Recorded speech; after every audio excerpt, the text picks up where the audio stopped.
pour revenir juste à la question que j'avais demandé par chat, tu m'as répondu en cours de route.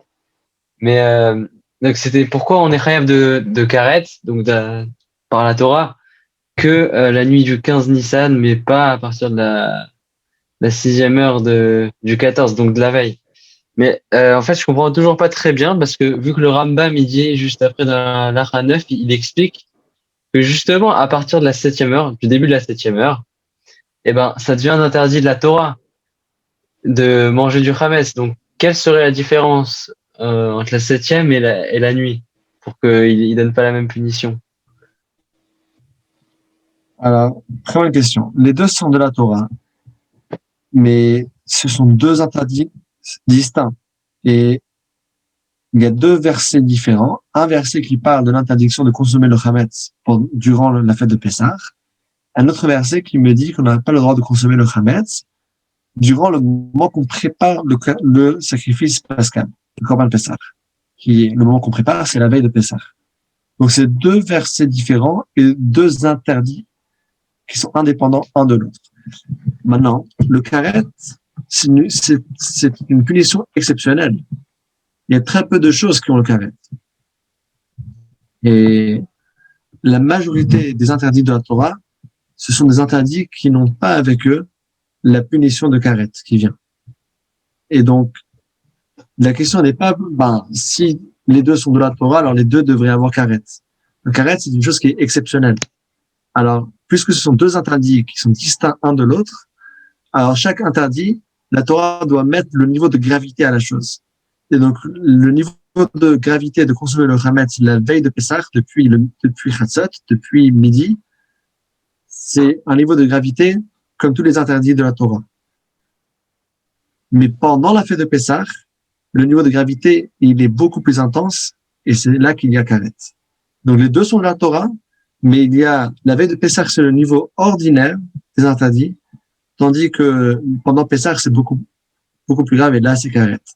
Maintenant, voilà, ça, c'est la réponse technique et sec. Maintenant, tu vas poser la question, alors pourquoi? Pourquoi est-ce qu'Hachem a mis une gravité plus importante dans un cas de figure plus que dans l'autre? Alors, c'est une très bonne question.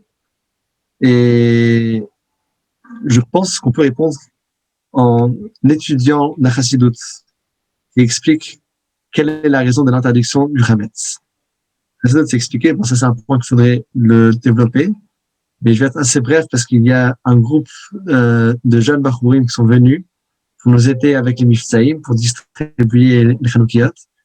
Et là, ils m'attendent que j'aille m'occuper d'eux. Alors, je vais être bref. C'est la chose suivante. Bon, la vérité, c'est que ça mérite un chiot pour soi. Mais pour dire ça en un seul mot. On dit le soir du Seder que la matzah qu'on a ramenée, c'est en commémoration de quoi? Parce que les Juifs, ils ont sorti une pâte. Et Hachem s'est révélé. Et la pâte n'a donc pas pu gonfler. Donc, dans le sens littéral, c'est écrit, la pâte n'a pas pu, elle n'a pas eu le temps, elle n'a pas pu gonfler. Mais attends, mais une pâte, nous, pour faire la matzah, on fait la course dans les boulangeries, moins que 18 minutes, etc. Et là, on a mis de la pâte dans les sacs, on est sorti, et ils ont voyagé quand même plus que 18 minutes. Quoi, ils ont marché moins que 18 minutes? Et ils ont fait des pâtes toutes fines. Qu'est-ce qui s'est passé? Comment est-ce que c'est? Alors, c'est expliqué dans la Chassidut. Il faut bien lire les mots. Hachem s'est révélé, et donc, ça n'a pas pu gonfler. Quel est le sens? Hametz, c'est l'orgueil, et la matzah, c'est l'humilité. Quand une personne se trouve devant Hachem, il ressent la présence de Hachem, il ne peut pas gonfler. Une personne se gonfle lorsqu'il sent qu'il est important et que voilà, il a tout son orgueil qui est là. Mais lorsqu'il arrive devant Hachem, qu'il ressent la présence de Hachem, on est tous devant Hachem, il faut aussi ressentir. Il faut qu'il y ait une nigla, il faut qu'Hachem se révèle. Si personne Hachem s'est révélé dans sa vie, il ne peut rien d'autre que d'être humble. Et donc, ça c'est ce qui s'est passé à Pessah.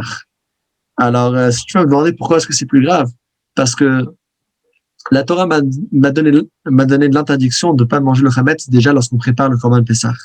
Ça, c'est un interdit comme les autres. Mais ensuite, pendant Pessah, lorsqu'il y a la révélation de Hachem, parce que chaque année, il y a la révélation de Hachem qui revient.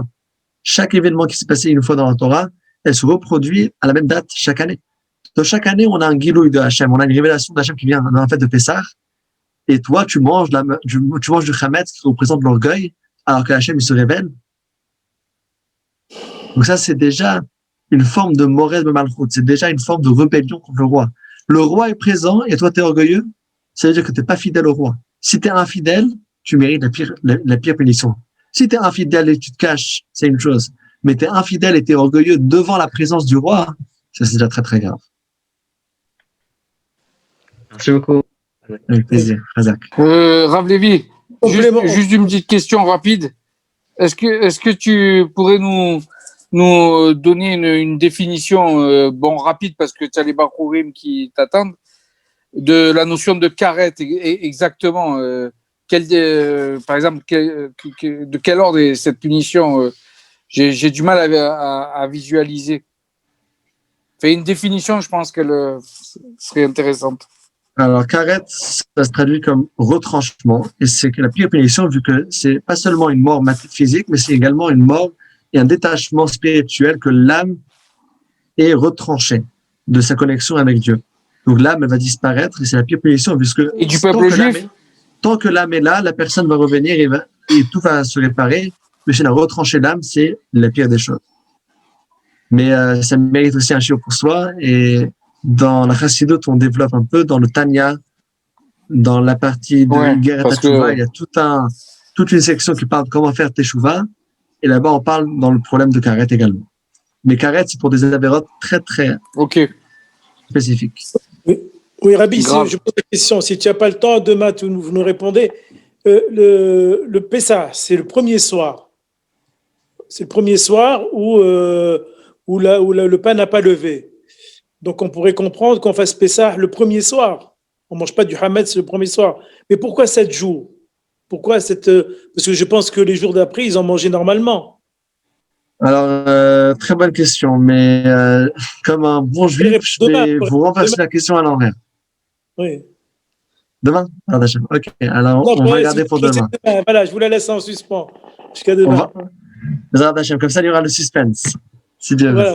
Voilà, d'accord. Chazak le Baruch, et à demain, si Dieu veut. Donc demain soir, mardi, il y aura le grand cours. Demain, les aiguilles, M. Waknin, les aiguilles. Demain. Chazak le Baruch, et Chanukah Sameach. Chazak. Chazak.